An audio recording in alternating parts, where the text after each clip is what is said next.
Everyone is interested in knowing how their marketing dollars are performing for them, particularly their ad spend dollars. And we're going to talk about that today using 3 different metrics. There are other metrics you can use as well. We're going to focus on 3 of the common ones. And you've probably heard the most about ROAS. The reason that we're looking at 3 different metrics today is none of the metrics, including ROAS, really provides a true and complete picture of your marketing performance. We really need to look at all 3 in order to get a full understanding of what's happening. So let's look at each of them separately. ROAS is return on ad spend. This is something that you find in your ad platform. Your ad platform is going to decide how much revenue can be attributed to the ads from that platform, and they're going to divide that by the ad spend and give you a result. This is good for presenting a best case view of the value of any given channel. And here's why. The revenue credit is claimed on the basis of their attribution model. The default attribution model for Facebook, for example, or I should say Meta, because that's going to include Facebook and Instagram, is 7-day click, 1-day view. What that means is if somebody clicked on an ad within the 7 days prior to making a purchase, making a booking in this case, then Facebook or Meta is going to claim that revenue as attributable to the Facebook campaign. And if they saw the ad within 24 hours before booking, Meta is going to also say that revenue gets counted as well. It is assumed that that ad had some influence on the person's decision to book. So 7-day click, 1-day view is the default. Now you can see by looking at that definition that what you're going to have is, because the advertising platforms are in many cases targeting the same people, you're going to see some revenue double counted. What I mean by that is, if let's say that somebody did click on a Facebook ad on Monday and they booked on Wednesday, but when they came back on Wednesday, they didn't click on the Facebook ad again. They went to Google, found you on Google, and clicked on your Google ad. In that case, Facebook is going to say, we get credit for that revenue because they clicked on an ad within 7 days prior to purchase. Google's going to say that they get credit for that revenue because that person clicked on a Google ad and then purchased.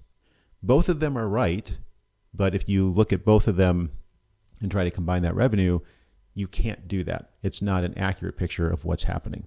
So when you get down to the example, Facebook is claiming a 4.5x ROAS if they see $45,000 in revenue divided by $10,000 in ad spend, and Google's claiming a 5x ROAS if they saw $70,000 in revenue divided by $14,000 in ad spend. The important thing to know about ROAS is you cannot combine those revenue numbers because of that double counting of revenue. So we talked about the calculation details. You find it in your ad platforms. They already report on return on ad spend. It's good for presenting that best case view of a given channel. It's optimistic, and it does have drawbacks. Multiple platforms are claiming credit for some of the same revenue. So then we get to blended ROAS. This is intended to provide a correction of sorts to that possible overcounting. And here's how this works.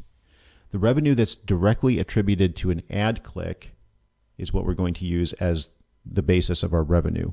And then we're going to divide that by total ad spend. This prevents that double counting. So the specifics about how this is calculated is revenue is counted only if the last traffic source to send the user to the website was an ad. And then there's actually technically a couple of different ways to do this. And with blended ROAS, if you were to search for this, you'll find different definitions. The way that we do this is we go to Google Analytics and we look at revenue attributed to the ad channels. And then finding the ad spend is easy in your ad platforms, and then you run the calculation manually. I'm going to show you in Google Analytics where you can find this, and there's 2 different ways that you can handle this. The one that we use most, because this is something that we can put into our Looker Studio reports, is last click based revenue based on how people got to the website. So you can see here paid search. What I'm going to do is I'm going to open up my traffic acquisition report. I'm going to look at my channels. So I'm going to look at paid search, display, cross network, and any other channels that are paid channels.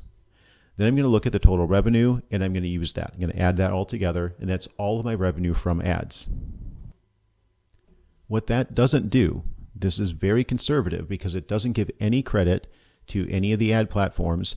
If somebody then, if somebody clicked on an ad, visited, and then came back minutes, hours, or days later through a different channel. So let's say that the next day they come back, now they use a search engine, they find you again, but now they click not on your ad, but on your organic search listing. If they do that, that revenue will not appear in this report at all.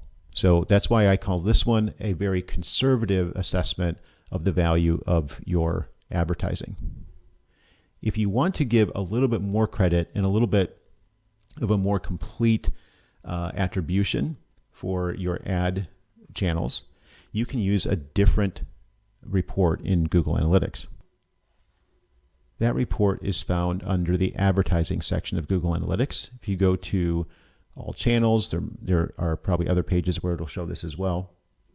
You will see that when we look at key events here, these are purchases, but it can be other things that you've set up as key events. You can see that they're fractional. So what's happening here is Google Analytics 4 has data-driven attribution.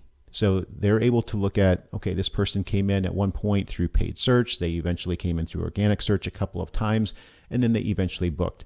And then they're trying to give fractional credit to the different channels, trying to provide as accurate of a picture as possible of the value driven by each channel. So this makes a lot of sense. This cannot be pulled into Looker Studio as of right now that we know of, so we don't use this. We use that last click that I mentioned earlier. This isn't quite as conservative, but is still conservative in some way, because only if Google Analytics can understand that user's full path, only then will the revenue be properly attributed to your ad channels. But you can use this data instead. You can see, for example, that with paid search, if we take a look at the total revenue, it's at $290. If we were to go back to that other report, you can see that the revenue was $273 or $274. And of course that makes sense because this is the conservative one that's only attributing the revenue to the very last click. You can see that the key events here are not fractional. And that's because of that difference between the data-driven attribution model that's trying to give fractional credit and this last click model, which is not giving any fractional credit. So whichever report you choose, you're going to add up all of the revenue just from your paid channels, and you're going to use that in your blended ROAS calculation. So what is this one good for? Presenting a conservative combined view of the value of advertising, making sure that there isn't any revenue claimed by multiple channels. This is why this is a good metric to pair with ROAS in order to see the full value of your marketing. The drawback is, as we mentioned earlier, doesn't account for any revenue that wasn't or that was influenced by advertising, only revenue that can actually be tied directly to advertising. So for example, if a user views an ad, even multiple times on, say, Facebook or Instagram, or even Google, and they don't ever click on any of those ads, Google Analytics 4 has no idea that that person was shown ads or that ads influenced that purchase decision at all. It's only attributing revenue to the traffic channels that brought the traffic in. So that's another reason that it's a very conservative metric. So you're going to see in our example, we're pulling the same example through. In this case, let's say that there was $80,000 in last click ad revenue when we looked at Google Analytics. We still have our $24,000 in ad spend. So your blended ROAS is always, or in 99.99% of cases, unless you're trying to keep your Facebook and Google ads targeting different people, your blended ROAS is always going to be lower than your platform ROAS.